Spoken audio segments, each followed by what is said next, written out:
I'm sure many of you have heard the phrase, it's easy to get married but difficult to get divorced. That is sometimes the case, but it doesn't have to be. How easy or difficult dissolving your marriage will be is completely up to you and your spouse. Here's a brief synopsis on Georgia divorce law that will help you in navigating the divorce process in Georgia if you find yourself in that unfortunate situation. An uncontested divorce is when you and your spouse have come to a complete agreement in how to dissolve your marriage. This means that if there are any property, assets, or debts, you've decided how to divide it. If you have children, you've decided on child support and child custody. An uncontested divorce is usually the quickest and least expensive way to dissolve your marriage in Georgia, and many times this can be done without even ever having to go to court. An uncontested divorce, if you have children, is also best because a nasty divorce will not only damage the relationship with your child's other parent, but many times it usually affects the children the worst. Even if you and your spouse are in complete agreement on everything and you would like to file an uncontested divorce, usually it's still a good idea to speak with an attorney to, one, ensure that you know your rights, and to make sure the documents are done, prepared correctly, and filed correctly with the court. A contested divorce is when you and your spouse are not in agreement on one or more issues to dissolve your marriage.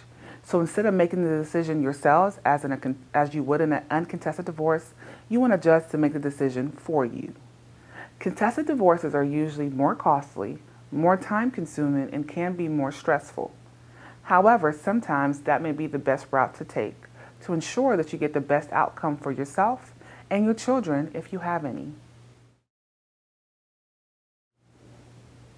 In Georgia, there are 13 grounds that you can use in filing for divorce.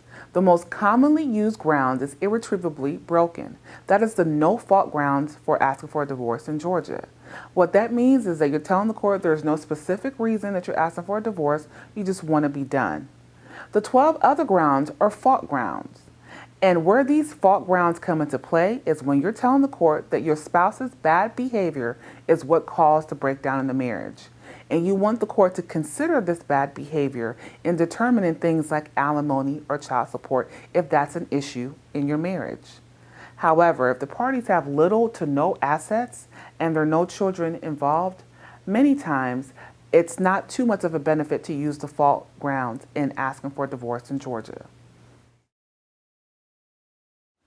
When it comes to division of your assets or property or debt, Georgia is an equitable distribution state. What that means in determining how to divide these assets or property or debt, the court will consider what's equitable or fair. Now, what's equitable or fair does not always mean that it's equal. It's what's fair. This is where the fault grounds that we discussed earlier comes into play.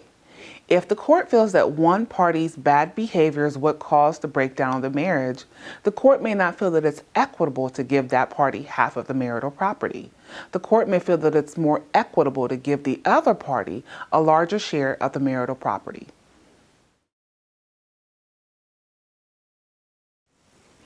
Only marital property is subject to equitable distribution in Georgia. Marital property is any income, asset, or property that was acquired during the marriage or appreciated in value during the marriage. Non-marital property is any asset or property that one spouse had prior to the marriage. It can also be any gift or inheritance that was given specifically to one spouse during the marriage.